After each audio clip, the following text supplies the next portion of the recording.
Hello दोस्तों। Thumbnail से आपको समझ में आ गया होगा कि आपके साथ मैं आज क्या डिस्कस करने वाला हूं। तो मैं आपको बीपीएससी का अकाउंट्स का सिलेबस डिस्कस करने वाला हूं 11-12 के लिए। लेकिन ये डिस्कस करने से पहले मैं आपको अपना छोटा सा परिचय देना चाहूँगा। मेरा सिलेक्शन टीआरई 2.0 में बीपीएससी में हुआ, जिसमें मैं कुछ महीनों तक कार्यरत रहा और उसके बाद फिर झारखंड पीजीटी में मेरा सिलेक्शन हो गया। तो झारखंड पीजीटी में जब सिलेक्शन हुआ तो मैं फिर बिहार का जो था उसको छोड़ करके और वापस झारखंड आकर के ज्वाइन किया हूँ, यानी बिहार रिजाइन मैंने किया और रिजाइन करके वापस झारखंड ज्वाइन किया। इसका रीजन ये था कि झारखंड में ग्रेड पे 4800 है और बिहार में आप जान रहे हैं कि पेमेंट कम है, तो उसके कारण मैं बिहार छोड़ करके वापस अभी झारखंड में कार्यरत हूँ। ठीक है, मैं टीआरई 2.0 में सिलेक्टेड हुआ था। मेरा मार्क्स मैं आपको बता देना चाहूंगा। तो अकाउंट्स आप सभी जानते होंगे, देखे होंगे आप सिलेबस, और अगर नहीं जानते होंगे तो मैं आपको बता रहा हूं कि अकाउंट्स 80 मार्क्स का पूछा जाता है बिहार में। ठीक है, 80 मार्क्स में मेरा 74 मार्क्स आया था। मैं ईमानदारी से बता रहा हूं कि जीएस मैंने नहीं बहुत पढ़ा था, थोड़ा बहुत पढ़ा था। जीएस में मेरे कम मार्क्स आए थे, यानी मेरा सिलेक्शन जो हुआ था वो सिर्फ अकाउंट्स के भरोसे हुआ था और मेरा तैयारी भी वही था कि अकाउंट्स के भरोसे मुझे एग्जाम क्रैक करना है।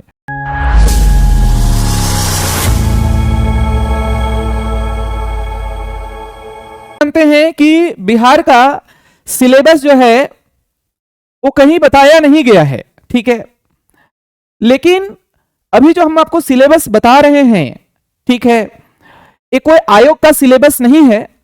मैं अपने अनुभव के अनुसार पिछले टीआरई 1 में, टीआरई 2 में, टीआरई 3 में जो क्वेश्चंस आया उसके अकॉर्डिंग उसको एनालिसिस करके और अपने अनुभव के बेसिस पे मैंने टॉपिक सिलेक्ट किया हूं कि कहां कहां से क्वेश्चंस आ रहे हैं। उसके बेसिस पे मैंने एक सिलेबस बनाया है जो मैं आपको बताने जा रहा हूं। ठीक है, तो आइए हम लोग शुरुआत करते हैं, देखते हैं क्या क्या हम लोगों को पढ़ना है, कहां से ज्यादा क्वेश्चंस उठते हैं। तो सबसे पहले एक बात और बताना चाहेंगे कि रिसोर्सेस आपका क्या होगा, कहां से आप पढ़ेंगे, कहां से प्रैक्टिस करेंगे, ये भी हम आपको बताएंगे कि मैंने क्या किया था। ठीक है, बट उसके लिए आपको वीडियो लास्ट तक देखना होगा। ठीक है, तो आइए हम लोग शुरुआत करते हैं। Introduction of accounting. सबसे पहले अकाउंटिंग का आपको इंट्रोडक्शन करना होगा। ठीक है, तो इंट्रोडक्शन में क्या पढ़ना होगा सर?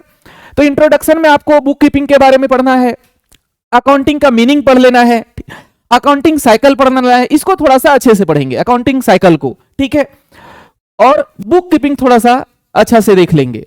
ब्रांच ऑफ अकाउंटिंग पढ़ना है, लिमिटेशन ऑफ फाइनेंशियल अकाउंटिंग पढ़ना है, यहां से भी क्वेश्चंस आते हैं फाइनेंशियल अकाउंटिंग टर्म से। ठीक है, उसके बाद अकाउंटिंग इंफॉर्मेशन, तो यहां से ज्यादा इंपॉर्टेंट ए टॉपिक हो गया, ए टॉपिक हो गया, ए टॉपिक हो गया। इन तीन टॉपिक को थोड़ा सा ज्यादा अच्छे से करेंगे आप। ठीक है, दूसरा हम लोगों को पढ़ना है बेसिक अकाउंटिंग टर्म्स, यानी कौन कौन से टर्म्स अकाउंट्स में यूज होते हैं उसके बारे में। ठीक है, हालांकि मैक्सिमम लोग जानते हैं और जानते हैं इसके कारण इस टॉपिक को इग्नोर करके चले जाते हैं।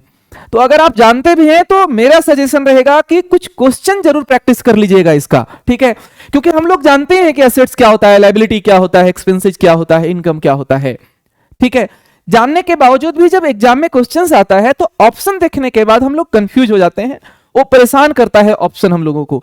इसलिए अगर मीनिंग आप अच्छे से जानते हैं अच्छी बात है, अदरवाइज एक बार थोड़ा सा मीनिंग जरूर देख लें और क्वेश्चन को जरूर अच्छे से प्रैक्टिस कर लें। ठीक है, इसमें आ जाता है हम लोग का असेट्स, लायबिलिटी, एक्सपेंसेस, इनकम और वाउचर्स के बारे में। ठीक है, तो वाउचर्स भी यहां पर इंपॉर्टेंट है। असेट्स कई बार पूछ लिया जाता है। ठीक है, 3-4 असेट्स दे देगा, उसमें से पूछ देगा कि किस टाइप का असेट्स है। ठीक है, और एक्सपेंसेस यहां से थोड़ा सा ज्यादा इंपॉर्टेंट है। ठीक है, आगे अगर हम लोग बढ़े तो हम लोगों को अकाउंटिंग प्रिंसिपल पढ़ना है। ये बहुत ही इंपॉर्टेंट टॉपिक है, यहां से क्वेश्चंस आएगा ही आएगा। ठीक है, छूट नहीं सकता है यहां से क्वेश्चन। ठीक है, कि क्वेश्चन ना पूछे यहां से, मतलब मैक्सिमम चांस बोल सकते हैं आप, 90% चांसेस बोल सकते हैं आप कि यहां से क्वेश्चंस आएगा ही आएगा। एक क्वेश्चन आए, 2 क्वेश्चन भी आ सकता है यहां से। ठीक है, एक यहां से क्वेश्चन, एक पिछला टॉपिक मैंने आपको बताया कि यहां से भी क्वेश्चन आएगा ही आएगा। मैंने कुछ वैसे नहीं टॉपिक लिया है, मैं वही टॉपिक को यहां पर डिस्कस कर रहा हूं जहां से क्वेश्चंस आ रहे हैं, ठीक है। उसके बाद अकाउंटिंग स्टैंडर्ड, अकाउंटिंग स्टैंडर्ड से क्वेश्चन कैसे आता है, तो आपसे जैसे मान लीजिए पूछ देगा कि कैश फ्लो स्टेटमेंट का कौन सा अकाउंटिंग स्टैंडर्ड है, और 3-4 ऑप्शन दे देगा। फिक्स एसेट्स का कौन सा अकाउंटिंग स्टैंडर्ड है, 4 ऑप्शन दे देगा, 5 ऑप्शन दे देगा, ठीक है। उसी तरह से मान लीजिए डिप्रिसिएशन पूछ दिया, ऑप्शन दे देगा, ठीक है। इनटेंजिबल असेट्स है, उसका ऑप्शन दे दिया। तो ये 4-5 थोड़ा सा है जो कि ज्यादा इंपॉर्टेंट है, ठीक है। उसके बाद सोर्स डॉक्यूमेंट्स एंड वाउचर्स, ठीक है। सोर्स डॉक्यूमेंट्स एंड वाउचर्स से भी यहां से भी क्वेश्चंस आए हैं और आ रहे हैं, ठीक है। अकाउंटिंग इक्वेशन, अकाउंटिंग इक्वेशन से जनरली क्या होता है कि न्यूमेरिकल क्वेश्चंस पूछता है, ठीक है। तो इसका कुछ न्यूमेरिकल क्वेश्चन आप प्रैक्टिस कर लेंगे कि ओपनिंग कैपिटल दिया हुआ है, क्लोजिंग कैपिटल दिया हुआ है, एक्सपेंसेस दिया हुआ है या असेट्स दिया हुआ है, उसमें से कुछ एक वैल्यू मिसिंग रहेगा, उसका वैल्यू निकालने के लिए, ठीक है। नेक्स्ट अगर हम लोग देखें तो जर्नल एंड सब्सिडियरी बुक, ठीक है, एंड लेजर्स। तो जर्नल से भी पूछ देता है, एक ट्रांजैक्शन दे देगा, पूछेगा कौन सा अकाउंट को क्रेडिट किया जाएगा या डेबिट किया जाएगा। ये बहुत ज्यादा इंपॉर्टेंट तो नहीं, ठीक है, लेकिन एक बार आप जरूर प्रैक्टिस कर लेंगे, ठीक है। यहां से सब्सिडियरी बुक जो है ये थोड़ा सा ज्यादा इंपॉर्टेंट, ठीक है, यानी सब्सिडियरी बुक से क्वेश्चंस आ सकते हैं, ठीक है। उसके बाद लेजर्स, ठीक है, लेजर्स भी बहुत ज्यादा इंपॉर्टेंट नहीं है, लेकिन एक बार जरूर देख लेंगे आप, ठीक है। ज्यादा इंपॉर्टेंट यहां से सब्सिडियरी बुक, बट सिलेबस ये है कि आपको इतना पढ़ के जाना है, ठीक है। उसके बाद बैंक रिकंसिलिएशन स्टेटमेंट हो गया, ट्रायल बैलेंस हो गया एंड रेक्टिफिकेशन ऑफ एरर्स हो गया, ठीक है। ट्रायल बैलेंस में ज्यादातर जो है 2-3 क्वेश्चन बहुत इंपॉर्टेंट होता है कि ट्रायल बैलेंस है क्या, वो शेड्यूल ऑफ बैलेंस है या अकाउंट है, इस टाइप के क्वेश्चंस पूछता है, ठीक है। दूसरा आपसे पूछ देगा कि ट्रायल बैलेंस बनाने के कितने मेथड्स होते हैं, ठीक है, तो उसका मेथड्स आपको मालूम रहना चाहिए। उसके बाद उसमें एक बहुत हॉट क्वेश्चन है कि आप ट्रायल बैलेंस को बैलेंस किससे करते हैं, ठीक है, तो सस्पेंस अकाउंट से बैलेंस किया जाता है, वो थोड़ा सा आप देख लेंगे, ठीक है। डिप्रिसिएशन, ठीक है, तो डिप्रिसिएशन में आप मेथड्स पढ़ लेंगे, डिप्रिसिएशन क्या होता है, एक्सपेंसेज है, इनकम है, वो थोड़ा सा देख लेंगे, ठीक है। प्रोविजन एंड रिजर्व देख लेंगे, बिल्स ऑफ एक्सचेंज देख लेंगे। बिल्स ऑफ एक्सचेंज में स्पेशली आप डेट जरूर देख लीजिएगा, मैच्योरिटी डेट, ड्यू डेट, ठीक है, ये ध्यान रखेंगे आप, ठीक है। नेक्स्ट अगर हम लोग टॉपिक की बात करेंगे तो फाइनेंशियल स्टेटमेंट है, ठीक है। यहां से न्यूमेरिकल क्वेश्चंस भी आते हैं और थ्योरी क्वेश्चंस भी आते हैं, ठीक है, तो दोनों देख लेंगे आप, ठीक है, जिसमें हम लोग का ट्रेडिंग अकाउंट से related, profit and loss account से रिलेटेड एंड बैलेंस शीट से रिलेटेड, ठीक है। तो यहां से हमने आपको बोला कि यहां से न्यूमेरिकल को भी क्वेश्चंस आ सकता है और आएगा, ठीक है, मैक्सिमम चांसेस। तो न्यूमेरिकल भी यहां से देख लेंगे आप और थ्योरी भी यहां से देख लेंगे, ठीक है। उसके बाद नॉन प्रॉफिट ऑर्गेनाइजेशन, ठीक है, नॉन प्रॉफिट ऑर्गेनाइजेशन भी सिलेबस में है, आपको पढ़ना पड़ेगा, यहां से भी क्वेश्चंस आ रहे हैं, ठीक है।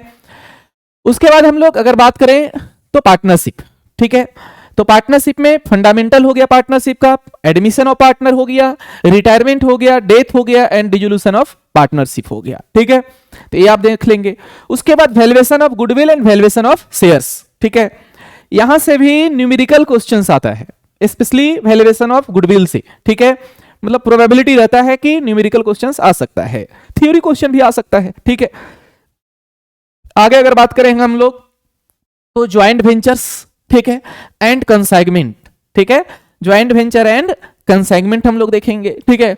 Accounting for liquidation of a company, company का लिक्विडेशन के बारे में देख लेंगे, ठीक है, उसका कंडीशंस देख लेंगे, issue of shares, forfeiture of shares, ठीक है, and re issue of shares भी, ठीक है, री इशू ऑफ शेयर यहां पर छूट गया है, ठीक है, री इशू ऑफ शेयर्स भी देख लेंगे आप, ठीक है। उसके बाद issue and redemption of debenture, ठीक है, डिवेंचर का इशू भी, डिवेंचर का रिडम्पशन भी, इसमें एक थ्योरी के लिए मैंने लिखा है कि टाइप्स ऑफ डिवेंचर, इसका थ्योरी थोड़ा सा आप देख लेंगे, ठीक है। नेक्स्ट टॉपिक आता है हम लोगों का balance sheet of a company. तो बैलेंस शीट ऑफ कंपनी में कैसे क्वेश्चंस पूछेगा सर, एक आइटम दे देगा, उसको पूछेगा कि इसको बैलेंस शीट में किस हेड में दिखाया जाता है, ठीक है, वो शेयर होल्डर फंड में जाएगा या लॉन्ग टर्म डेप्ट में जाएगा, लॉन्ग टर्म बोरोविंग्स में जाएगा, करंट लायबिलिटी में जाएगा, इस टाइप से ऑप्शंस आपके पास रहेगा, ठीक है। उसके बाद अकाउंटिंग रेशियो, अकाउंटिंग रेशियो में हम लोगों को 12th लेवल पढ़ना है, ठीक है, ग्रेजुएशन लेवल पढ़ने की जरूरत नहीं है आपको अकाउंटिंग रेशियो, ठीक है। तो 12th में क्या है, ट्वेल्थ लेवल में मेनली आपको यही 4 टॉपिक पढ़ लेना है मेरे अनुसार, liquidity ratio, solvency ratio, activity ratio and profitability ratio. ठीक है, ये आप देख लेंगे। उसके बाद यहां पर रेशियो में थोड़ा सा थ्योरी भी देख लेंगे, जैसे आइडियल लिक्विड रेशियो क्या होता है, आइडियल करेंट रेशियो क्या होता है, ठीक है, वो देख लेंगे आप। ठीक है, नेक्स्ट टॉपिक आता है हम लोगों का कैश फ्लो स्टेटमेंट। ठीक है, कैश फ्लो स्टेटमेंट हम लोगों को पढ़ना है, ब्रांच अकाउंटिंग पढ़ना है, सिंगल एंट्री सिस्टम जिसको इनकम्प्लीट रिकॉर्ड्स कहते हैं, इसको भी देखना है हम लोगों को। ठीक है, ये मेनली अकाउंटिंग का हम लोगों का टॉपिक था।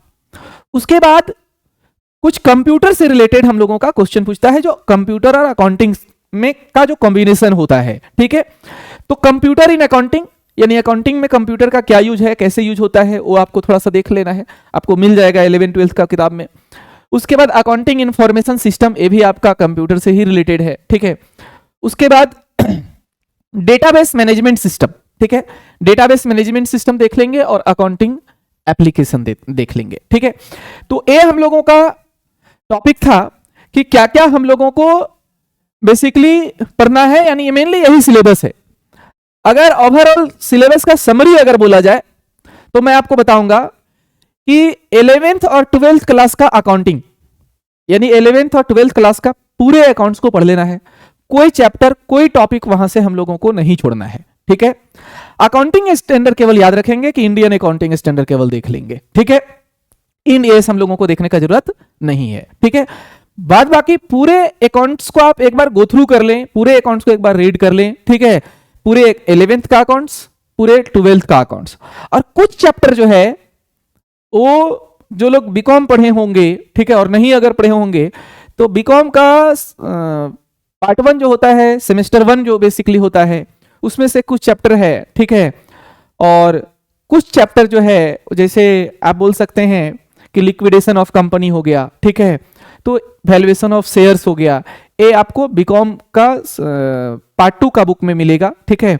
यानी कंपनी अकाउंट्स का बुक में मिलेगा। अलग अलग जगह अलग अलग सेमेस्टर में पढ़ने होते हैं। ठीक है, तो किस सेमेस्टर में हो आप देख लेंगे कि बीकॉम में जहां भी कंपनी अकाउंट्स पढ़ना होगा, जहां भी आपको वो चैप्टर मिल जाए तो उस चैप्टर को एक बार रीड कर लेंगे, चाहे वो किसी भी क्लास का बुक हो। ठीक है, बट फिर से हम आपको बता रहे हैं, आपको ज्यादातर कोशिश करना है कि पूरे 11th और पूरे 12th का बुक को एक बार गो थ्रू कर लें। ठीक है, और दूसरा सजेशन मेरा रहेगा कि हम लोग क्या करते हैं कि पढ़ तो लेते हैं और पढ़ने के बाद लगता है कि एग्जाम में हम क्वेश्चन बना लेंगे, एग्जाम में जब ऑप्शन वहां 5 आता है ना तो हम लोग फंस जाते हैं। ठीक है, तो मेरा सजेशन रहेगा कि क्वेश्चन प्रैक्टिस जरूर कर लीजिएगा आप। अब क्वेश्चन प्रैक्टिस कहां से करें सर, तो मेरा सजेशन है कि सबसे पहले तो जो भी बुक आपका बिहार में चलता है, ठीक है, स्टेट बोर्ड में जो भी बुक चलता है, उस बुक का जितना भी क्वेश्चंस दिया हुआ हो, बुक में हर चैप्टर में लास्ट में क्वेश्चन दिया हुआ रहता है, उस सारे क्वेश्चन को आप प्रैक्टिस कर ले। साथ ही साथ डीके गोयल का बुक जो है, ठीक है, उसका जितना चैप्टर के बाद क्वेश्चन दिया हुआ रहता है, उस सारे क्वेश्चन को एक बार प्रैक्टिस कर ले। तो कैसे प्रैक्टिस करें, चैप्टर पढ़ते जाएं और उसका एमसीक्यू का भी प्रैक्टिस करते जाएं। उससे क्या होगा, आपको पता चलेगा कि हम चैप्टर पढ़े तो मेरे से एमसीक्यू बन रहा है या नहीं बन रहा है।